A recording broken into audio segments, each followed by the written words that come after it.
चिलचिलाती धूप के कारण अचानक अंजू बेहोश हो गई।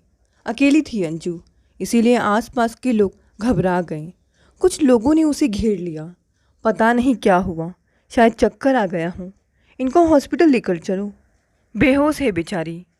अरे कोई जानता है क्या, कहाँ रहती है? बेहोश पड़ी अंजू को देख लोग अटकलें लगाए जा रहे थे, मगर हॉस्पिटल या घर तक पहुँचाने की जिम्मेदारी कोई लेना नहीं चाहता था। तभी वहाँ से गुजरती एक गाड़ी सड़क के किनारे आकर रुक गई। एक लंबा चौड़ा आदमी उस गाड़ी से उतरा और लोगों की भीड़ देख आगे आया।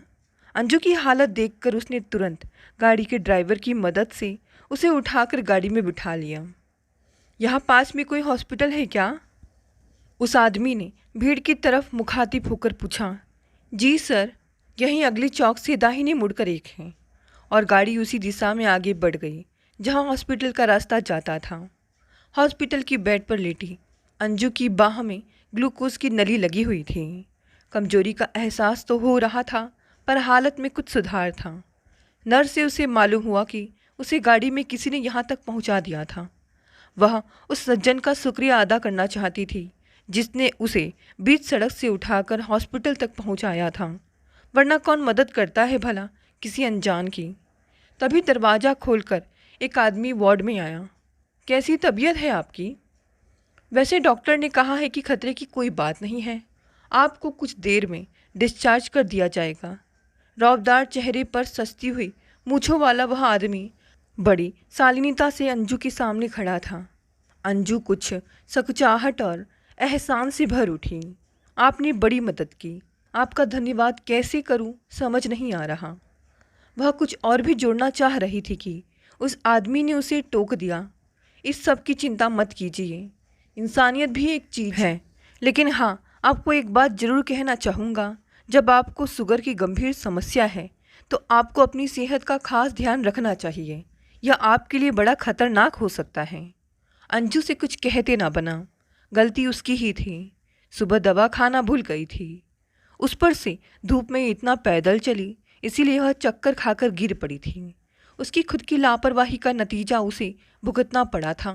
किसी अजनबी का एहसान लेना पड़ गया, मगर वह अजनबी उस पर एहसान किए जा रहा था। हॉस्पिटल से डिस्चार्ज होकर अंजू को उसने घर तक अपनी गाड़ी में छोड़ा और अंजू उसका नाम तक नहीं जान पाई। वह पछताती रह गई कि मेहमान को एक कप चाय के लिए भी नहीं पूछ पाई। थोड़ा फारिग होते ही उसने अपनी बेटी को फ़ोन लगाया। मोबाइल पर उसकी कई मिस कॉल थी। फ़ोन पर्स के अंदर ही था, अब घर आकर वह देख पाई थी। करिश्मा ने उसका फ़ोन रिसीव करते ही प्रश्नों की झड़ी लगा दी। अंजू की फ़ोन ना उठाने की वजह से वह बेहद चिंतित हो रही थी। उसने बताया कि वह अभी निखिल को फ़ोन करके बताने ही वाली थी। अच्छा हुआ जो तूने निखिल को फ़ोन नहीं किया, नाहक ही परेशान होता, बेचारा इतनी दूर बैठा है। माँ, आपको सिर्फ भैया की फ़िक्र है, और मेरा क्या, जो मैं इतनी देर से परेशान हो रही थी आपके लिए। जानती हो, अभी इनसे कहकर गाड़ी लेकर आ जाती आपके पास। अंजू ने करिश्मा को पूरा किस्सा बताया और यह भी कि कैसे एक अनजान शख्स ने उसकी सहायता की। पूरी बात सुनकर करिश्मा की जान में जान आई। मुंबई से पूना कोई इतना पास भी नहीं था। अगर चाहती भी तो इतनी जल्दी नहीं पहुंच सकती थी अंजू के पास। माँ, तुम ठीक हो तो अच्छी बात है, मगर आइंदा इस तरह की लापरवाही की तो मैं भैया को सच में बता दूंगी कि आप अपना ध्यान नहीं रखती हो। अंजू उसे आश्वस्त करती जा रही थी कि वह अब पूरी तरह ठीक है। अंजू 45-46 साल की एक खुशदिल महिला है। इसी उम्र में वे सास भी बन गई थी। दरअसल अंजू के पिता बड़े रूढ़िवादी किस्म के इंसान थे। 18 साल की उम्र में ही अंजू ससुराल विदा हो गई। साल भर के अंदर ही वे एक बेटे की माँ बन गई। धीरे धीरे समय के साथ सब बदलता गया। बेटा विदेश जाकर बस गया था और बेटी अपने भरे पूरे ससुराल में खुश थी। अंजू अकेली रहते हुए भी बच्चों की यादों से घिरी रहती थी हमेशा। निखिल जब नया नया विदेश गया तो हर दूसरे दिन माँ से फ़ोन पर बातें कर लेता था, मगर अब महीने में एक बार फ़ोन आता था तो भी अंजू इसे गनीमत समझती थी। खुद को ही तसल्ली देती थी कि बच्चे मसरूफ़ हैं अपनी ज़िंदगी में। दिल की बीमारी से उसके पति की जब असमय ही मौत हो गई थी तो कॉलेज में लाइब्रेरियन की नौकरी उसका सहारा बनी थी। नौकरी के साथ घर और बच्चों को संभालने में ही उम्र कब गुजर गई वह जान ही नहीं पाई।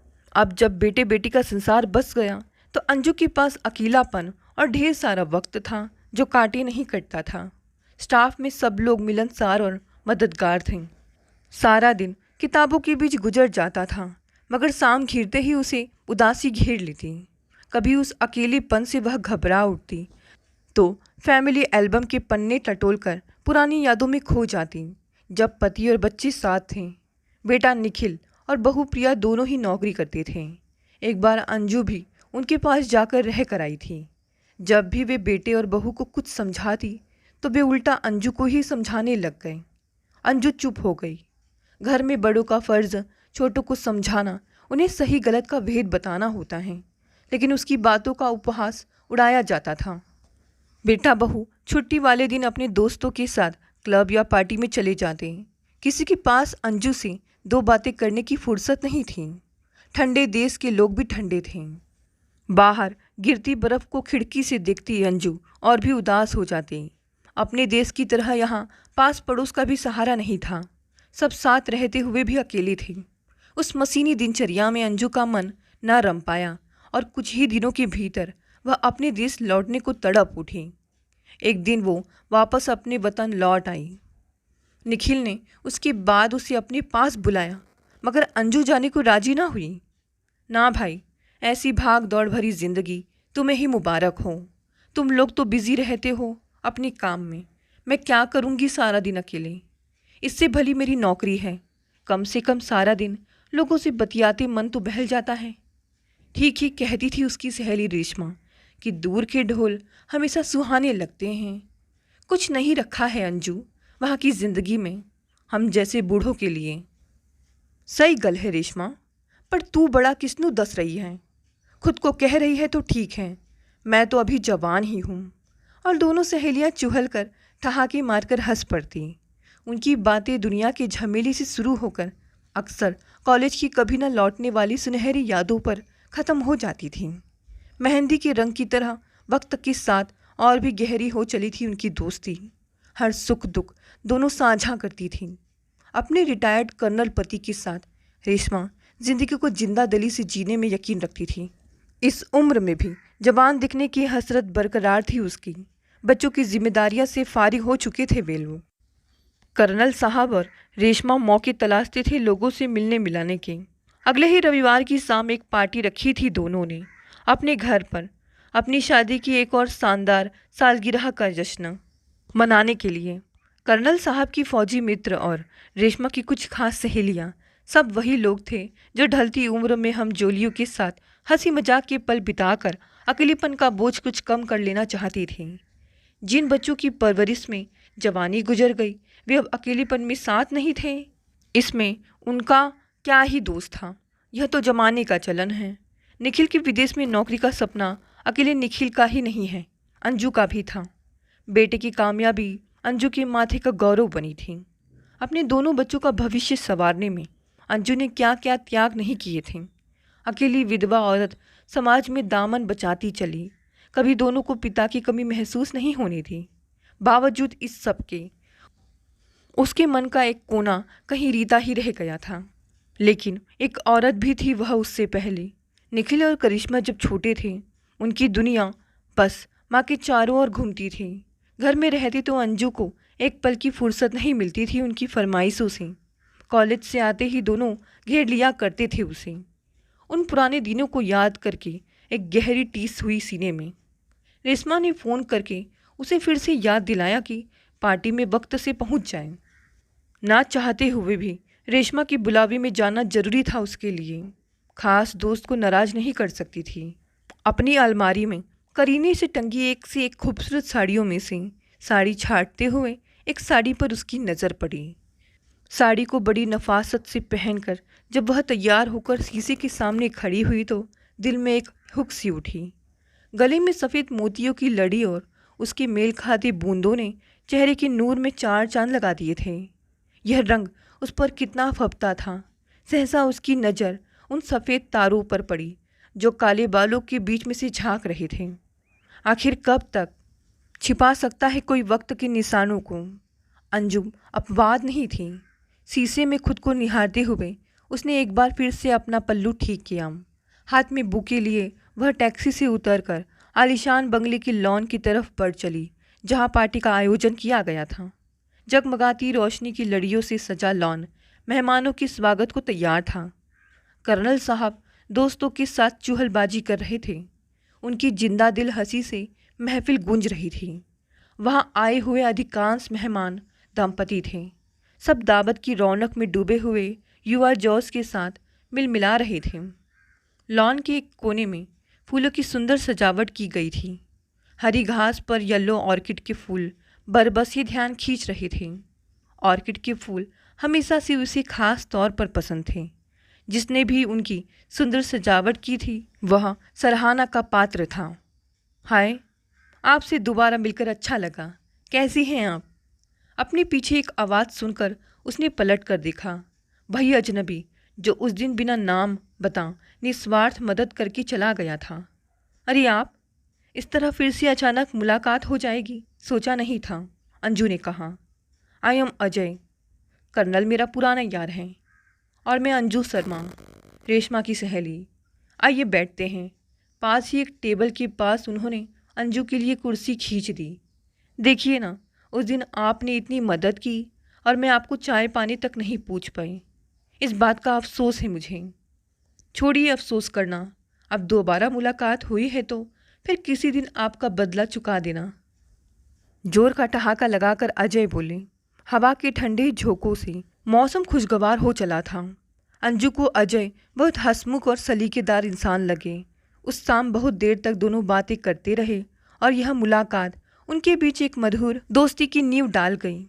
उस दिन के एहसान की भरपाई अंजू ने अजय के साथ एक रेस्टोरेंट में कॉफ़ी पीते हुए की। मुलाकातों का सिलसिला चल निकला। कभी दोनों मिलते तो कभी रेशमा की चाय पार्टी में मुलाकात हो जाती। अविवाहित अजय रिटायर्ड होने के बाद कई एकड़ जमीन पर बनी नर्सरी चलाती थी। अंजू जब भी उनकी नर्सरी जाती, अजय फूलों से खिले गमले उसे सौगात में देते। अब तक वे जान चुके थे कि अंजू को फूलों और बागबानी से बेहद प्यार था। उसके घर की बालकनी किस्म किस्म के फूल वाले पौधों से सजी गुलिस्तान बन गई थी। अजय अविवाहित थे, जबकि अंजू परिवार होते हुए भी अकेली। दोनों अपनी जिंदगियों का खालीपन भरने के लिए खाली वक्त साथ गुजारने लगे, जिसके लिए कभी बाहर खाने का मंसूबा बनता तो कभी अजय की गाड़ी में दोनों लॉन्ग ड्राइव के लिए निकल जाते। एक निर्दोष रिश्ते में बनते वे सुख दुख बांटने लगे थे। एक दिन रेस्टोरेंट में बैठकर कॉफ़ी पीते हुए अंजू ने पूछा, आपने शादी क्यों नहीं की?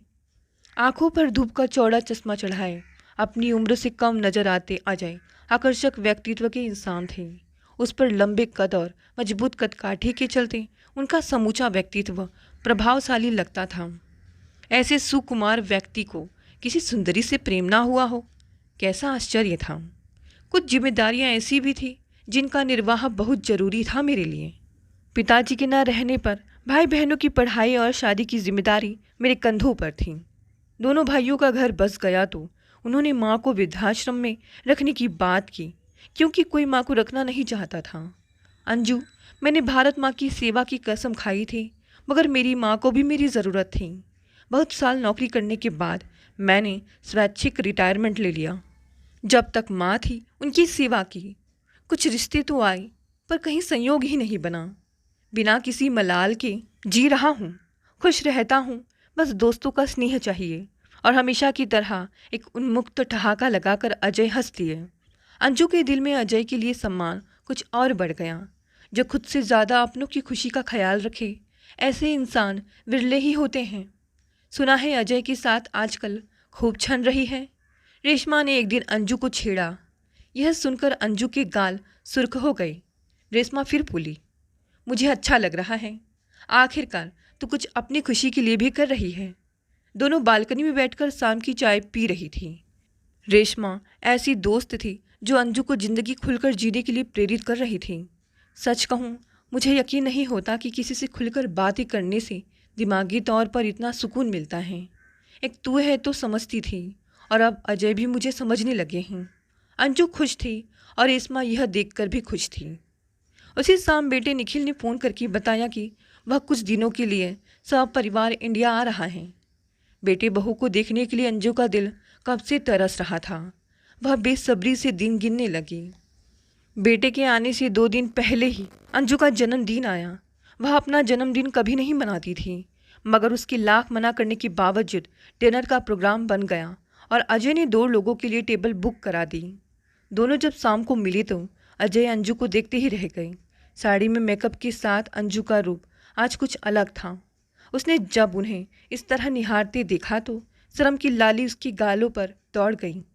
उसके चहेते येलो ऑर्किड का गुलदस्ता उसे थमाते अजय अंजू पर दिलहार बैठे थे। अंजू कोई दूध पीती बच्ची नहीं थी जो उन आँखों में अपने लिए आकर्षण को ना समझ पाती। बहुत सुंदर फूल है, अंजू ने कहा, बिल्कुल आपकी आँखों की तरह। अजय अनायास ही बोल उठे और फिर अपने कहे पर खुद ही झेप गए। यह सच था कि अंजू उनके जीवन में आई वह पहली औरत थी जिसके लिए उनके मन में प्रीत की कोमल भावनाएं जागी थी। सेना की नीरस जिंदगी और परिवार के प्रति उत्तरदायित्व के चलते उनके मन का वह कोना रीता ही रह गया था जहाँ प्रेम का रस बहता है। शाम बहुत यादगार गुजरी। अंजू को याद नहीं आया पिछली बार उसने अपना जन्मदिन इस तरह कब मनाया था। घर के पास पहुंचकर अंजू जब गाड़ी से उतर रही थी तो अजय ने गाड़ी की पिछली सीट पर रखा खूबसूरत गिफ्ट पैक में लिपटा हुआ एक चौकोर डब्बा उसे भेंट दिया। यह उनकी तरफ से जन्मदिन का तोहफा था अंजू के लिए। घर पहुंचकर अंजू ने उपहार खोला। सफ़ेद मोतियों की नाजुक सी माला डब्बे में थी और साथ ही एक खत भी। अजय जैसे मुखर व्यक्ति को दिल का हाल बताने के लिए खत की ज़रूरत क्यों पड़ी? उत्सुकतावश उसने खत पढ़ना शुरू किया। खत में उसे संबोधित करते हुए अजय ने अपने दिल की वे सारी भावनाएं बयान की थी जो वे अंजू के लिए महसूस करते थे। अंजू खत पढ़कर दुविधा में पड़ गई। कम उम्र में ही विधवा हो गई थी वह, और उसने आज तक किसी भी पर पुरुष के बारे में नहीं सोचा था। इतने सालों बाद किसी ने उसे प्रेम प्राति भेजकर विवाह का प्रस्ताव भेजा था। उसे समझ नहीं आया इस बात की प्रतिक्रिया वह कैसे दी। अजय जैसे सज्जन इंसान का साथ भी उसे पसंद था, पर शादी जैसी बात उसके मन में नहीं थी। इस उम्र में तन से ज़्यादा मन की कुछ ज़रूरत होती है। रिश्ते स्वार्थ की बुनियाद पर चलते हैं, लेकिन दोस्ती में कोई स्वार्थ निहित नहीं होता। अकेलेपन में घुट घुट कर जीना भी तो जिंदगी नहीं है। उसने खुद से ही तर्क किया, किससे पूछे वह कि क्या सही है और क्या गलत। जीवन की ढलती शाम किसी साथी की तलबगार थी, मगर समाज क्या कहेगा, परिवार क्या सोचेगा, जैसे तमाम प्रश्न मुंह बाए खड़े थे। उसने खत सहेज कर अपनी अलमारी में रख दिया। कुछ वक्त चाहिए था उसे इस बारे में सोचने के लिए। उसने चिट्ठी का न जवाब दिया, ना ही अजय को फ़ोन किया। निखिल और बहू प्रिया आ चुके थे। बेटी करिश्मा भी कुछ दिनों के लिए मायके आई थी। घर पर चहल पहल का माहौल बन गया था। अंजू ने बच्चों के साथ अधिक वक्त गुजारने के लिए कुछ दिनों के लिए अवकाश ले लिया।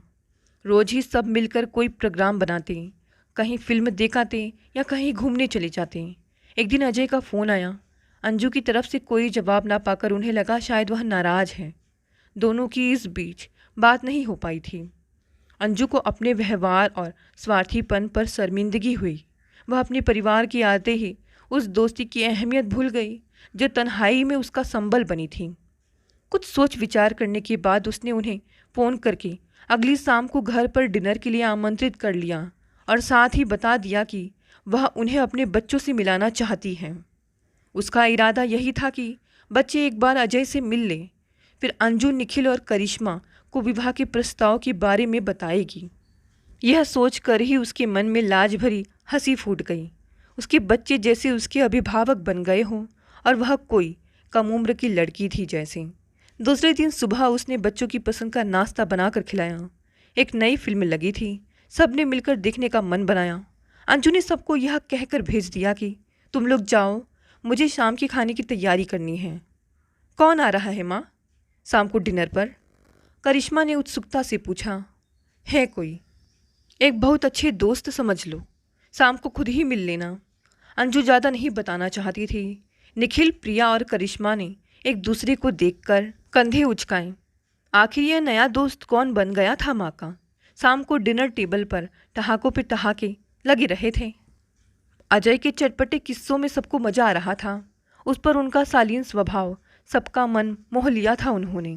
अंजू संतोष भाव से सबकी प्लेटों में खाना परोसती जा रही थी। अजय के जाने के बाद सब लिविंग रूम में बैठ गए। प्रिया सबके लिए कॉफ़ी बना लाई। यही उचित मौका था बात करने का। सब अजय से भी मिल लिए थे तो बात करना आसान हो गया था अंजू के लिए।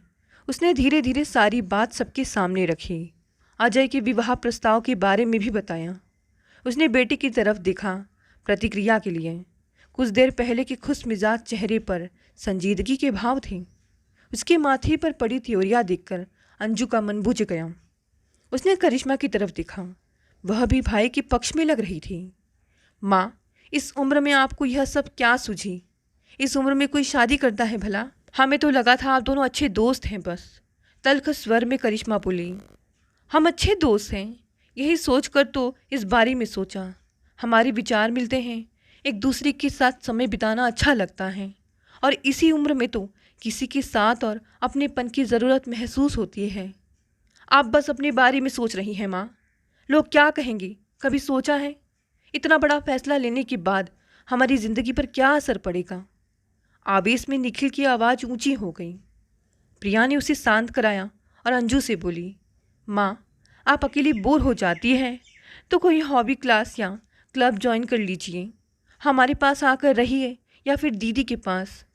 और वैसे भी इस उम्र में आपको पूजा पाठ में मन लगाना चाहिए। इस तरह गैर मर्द के साथ घूमना फिरना आपको शोभा नहीं देता। कितना कुछ कह रहे थे सब मिलकर और अंजू अवाक सुनती जा रही थी। उसका मन कसेला हो गया। ऐसा लगा मानो ये उसके अपने बच्चे नहीं हैं बल्कि समाज की सड़ी गली सोच बोल रही है। अपने ही घर में अपराधीन सा महसूस होने लगा उसे। खिसियाई सी टूटे हुए मन से वह उठी और सबको शुभ रात्रि बोलकर अपने कमरे में चली गई। जिस बेटे को पढ़ा लिखा कर विदेश भेजा, वह विदेशी परिवेश में इतने वर्ष रहने के बाद भी दकियानूसी सोच से बाहर नहीं निकल पाया था। और करिश्मा, कम से कम उसको तो अंजू का साथ देना चाहिए था बेटी होने के नाते। जब करिश्मा ने अपने लिए विजातीय लड़का पसंद किया था तो सारे रिश्ते नाते वालों ने जमकर विरोध किया था। निखिल भी खिलाफ हो गया था। एक अंजू ही थी जिसने करिश्मा के फैसले का ना सिर्फ समर्थन किया बल्कि अपने बलबूते पर धूमधाम से करिश्मा की शादी भी कराई। एक माँ के सारे फर्ज अंजू बखूबी निभाती आई थी। कोई कमी नहीं रखी थी परवरिश में कभी, लेकिन माँ होने के साथ वह एक औरत भी तो थी। क्या उसकी अस्मिता, खुशी कोई मायने नहीं रखती क्या? क्या उसे अपने बारे में सोचने का कोई अधिकार नहीं था?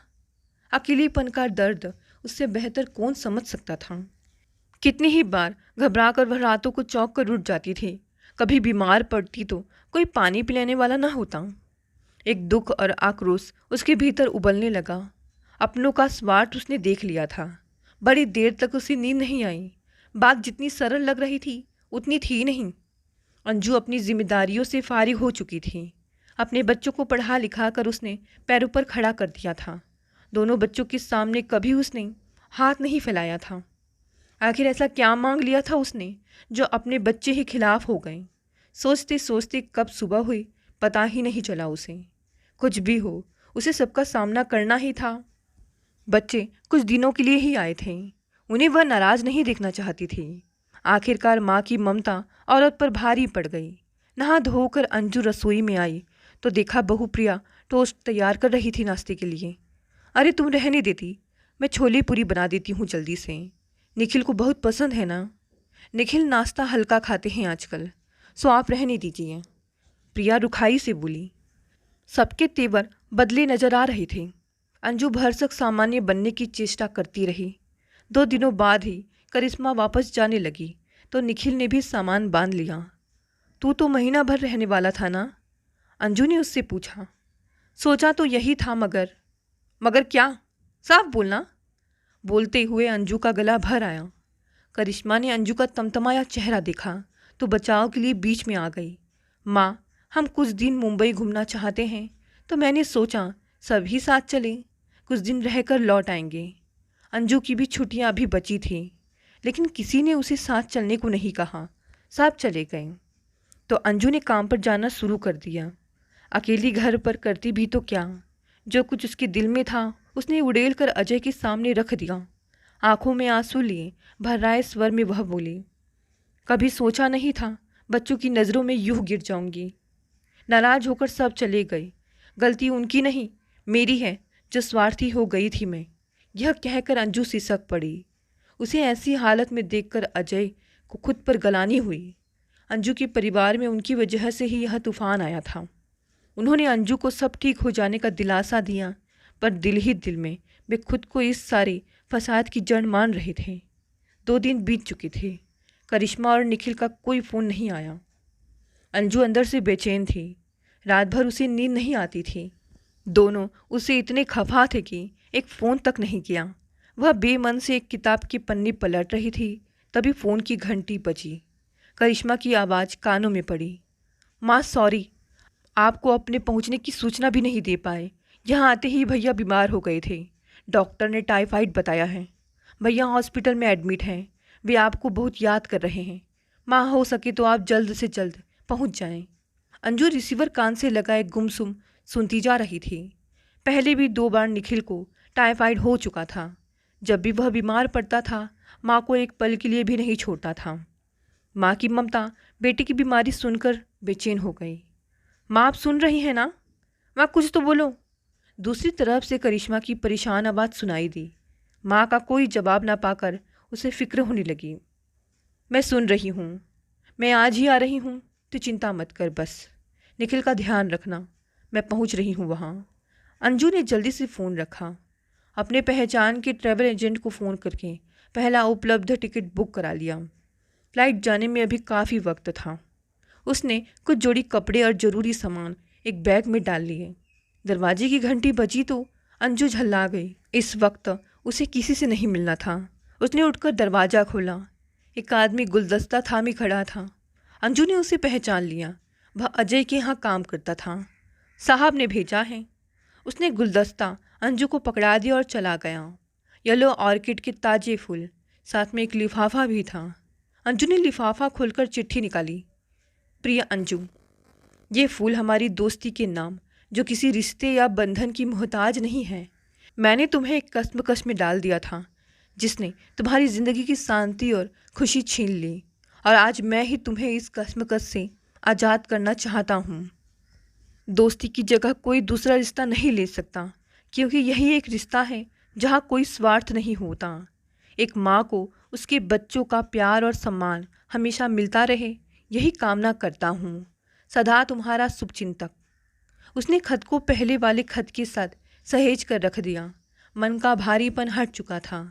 दोस्ती की अनमोल सौगात की निशानी येलो ऑर्किड उसे देखकर जैसे मुस्कुरा रहे थे। दोस्तों, कहानी यहीं समाप्त हो गई। कहानी पसंद आई तो इसे लाइक, शेयर, कमेंट करें। नए हैं तो इस चैनल को भी सब्सक्राइब कर लें। धन्यवाद दोस्तों। मिलते हैं अगली नई कहानी से।